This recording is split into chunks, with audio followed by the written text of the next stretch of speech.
오늘 우리에게 주신 하나님의 말씀은 스가랴 1장 1절로부터 6절까지 말씀입니다. 다리오 왕 제2년 8째 달에 여호와의 말씀이 이도의 손자 베레랴의 아들 선지자 스가랴에게 임하니라. 이르시되 여호와가 너희의 조상들에게 심히 진노하였느니라. 그러므로 너는 그들에게 말하기를 만군의 여호와께서 이처럼 이르시되 너희는 내게로 돌아오라. 만군의 여호와의 말이니라. 그리하면 내가 너희에게로 돌아가리라. 만군의 여호와의 말이니라. 너희 조상들을 본받지 말라. 옛적 선지자들이 그들에게 외쳐 이르되 만군의 여호와께서 이같이 말씀하시기를 너희가 악한 길 악한 행위를 떠나서 돌아오라 하셨다 하나 그들이 듣지 아니하고 내 귀를 기울이지 아니하였느니라. 여호와의 말이니라. 너희 조상들이 어디 있느냐? 또 선지자들이 영원히 살겠느냐? 내가 나의 종 선지자들에게 명령한 내 말과 내 법도들이 어찌 너희 조상들에게 임하지 아니하였느냐? 그러므로 그들이 돌이켜 이르기를 만군의 여호와께서 우리 길대로 우리 행위대로 우리에게 행하시려고 뜻하신 것을 우리에게 행하셨도다 하였느니라. 아멘. 한 교회에서 성전을 리모델링 하자는 마음으로 성도들이 힘을 모았습니다. 헌신과 기도로 벽이 새로 세워지고 내부 장식이 아름답게 완성되어 예배당을 멋지게 꾸몄는데 정작 이제 그 안에서 드려지는 예배 가운데 성도들의 마음은 처음의 열정을 잃어버리고 차갑게 식어버렸습니다.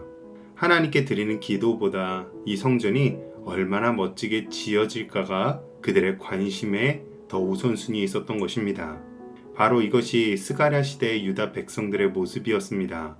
바벨론 포로에서 돌아온 유다 백성들은 성전을 재건했었습니다. 그러나 시간이 지나면서 여러 어려움과 고통들 속에 마음은 점차 식어내렸고 회개의 자리에서 멀어졌습니다. 그때 하나님께서는 스가랴를 세워 말씀하십니다. 너희는 내게로 돌아오라. 그리하면 내가 너희에게로 돌아가리라. 이 말씀은 단순히 건축의 재개를 하라는 말이 아니라 신앙의 회복, 하나님과의 관계 회복을 촉구하는 말씀이었습니다. 오늘 우리에게도 동일한 음성으로 들려옵니다. 돌아오라, 내가 너희에게로 돌아가리라. 오늘 이 말씀을 함께 묵상하며 하나님께서 정말 우리에게 원하시는 것이 무엇인지 돌아보는 이 시간이 되시기를 주님의 이름으로 축복합니다. 1절에서는 스가랴 선지자가 활동하던 때와 배경을 가르쳐줍니다. 스가랴 선지자는 페르시아 왕 다리오 통치 제2년 8개월에 하나님의 말씀과 부르심을 받았습니다. 이때는 학계 선지자도 말씀을 받고 활동하던 때였고 유다 백성들이 성전 건축을 재개한 직후이기도 합니다.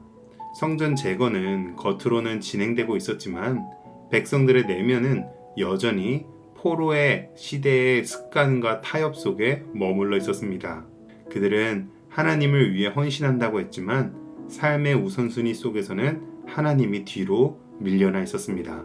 이에 하나님께서는 스가랴 선지자를 통해 유다 백성들에게 회개와 영적 갱신을 전달하신 것입니다. 스룹바벨과 함께 1차로 귀환했던 제사장 이도의 손자 스가랴의 이름의 뜻은 여호와께서 기억하신다입니다. 하나님께서는 결코 잊지 않으십니다. 포로로 끌려갔던 그 백성들, 절망 속에서 신음하던 자들을 기억하셨고 또 유다 백성들은 하나님의 약속을 잊어버려도 하나님께서는 기억하시고 오늘 또다시 먼저 말씀하십니다. 먼저 손을 내미시는 하나님, 다시 관계의 회복을 원하시는 우리의 아버지 하나님이십니다. 이것이 바로 우리의 믿음의 본질이요 복음의 출발점입니다. 인간이 죄로 멀어졌을 때 하나님께서는 우리에게 먼저 다가오셨습니다. 요한일서 4장 19절 말씀, 우리가 사랑함은 그가 먼저 우리를 사랑하였습니다. 아멘. 그렇게 먼저 다가와 말씀하신 하나님께서는 여호와가 너희 조상들에게 심히 진노하였느니라 라고 말씀하십니다. 하나님께서는 유다 백성들에게 과거 그들의 조상들의 일을 상기시키시는 것입니다. 이스라엘의 역사는 불순종의 역사였고 그 결과는 하나님의 진노와 심판이었습니다. 하나님께서는 그 전에 수없이 많은 선지자들을 보내셨지만 그들은 듣지 않았고 귀를 막았습니다. 유다의 조상들은 돌아오라는 하나님의 부르심을 거부하였고 결국 예루살렘은 무너졌으며 백성들은 포로로 잡혀갔습니다. 그럼에도 불구하고 하나님께서는 오늘 또다시 포로 귀환한 이후에 다시 말씀하시는 것입니다. 너희는 내게로 돌아오라. 너희 조상들을 본받지 말라. 여기서 우리는 회개의 본질을 다시 한번 보게 됩니다. 회개는 과거에 대한 단순한 후회가 아니라 그 과거의 불순종의 길에서 돌아서는 것입니다. 하나님께서는 우리가 죄를 인정하고 그 죄의 길을 완전히 끊고 돌이켜 하나님께로 돌아오기를 원하고 계십니다. 5절에서 하나님께서는 백성들에게 물으십니다. 너희 조상들이 어디 있느냐? 선지자들이 영원히 살겠느냐? 이때 먼저 너희 조상들이 어디 있느냐라는 질문은 하나님의 경고를 무시하고 회개하지 않던 조상들이 하나님의 심판으로 재앙을 겪으며 역사의 뒤안길로 사라졌음을 상기시키는 것입니다. 그리고 선지자들이 영원히 살겠느냐라는 질문은 하나님께서 주시는 회개의 기회와 때가 무한하지 않음을 드러내는 것입니다.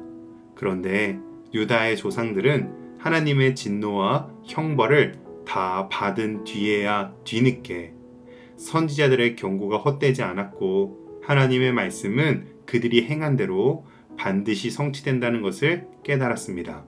만군의 여호와께서 우리의 행위대로 우리에게 행하셨도다. 이에 하나님께서는 지금 유다 백성들에게 조상들의 잘못을 돌이킬 회개의 기회를 주시는 것입니다. 돌아오라, 아직 늦지 않았다. 이 말씀이 또한 오늘 우리에게도 주시는 말씀인 줄로 믿습니다. 우리가 하나님께로 지금 돌이킨다면 하나님께서도 우리에게로 돌아오실 줄로 믿습니다. 스가랴서의 시작은 이처럼 회개의 선포였습니다. 그러나 이 회개의 선포는 하나님의 정죄가 아니라 회복을 원하시는 하나님의 초대입니다. 하나님께서는 무너진 성전보다 먼저 우리의 무너진 마음을 바로 세우기를 원하십니다. 오늘 혹시 우리의 마음 속에도 하나님과의 거리감이 있습니까?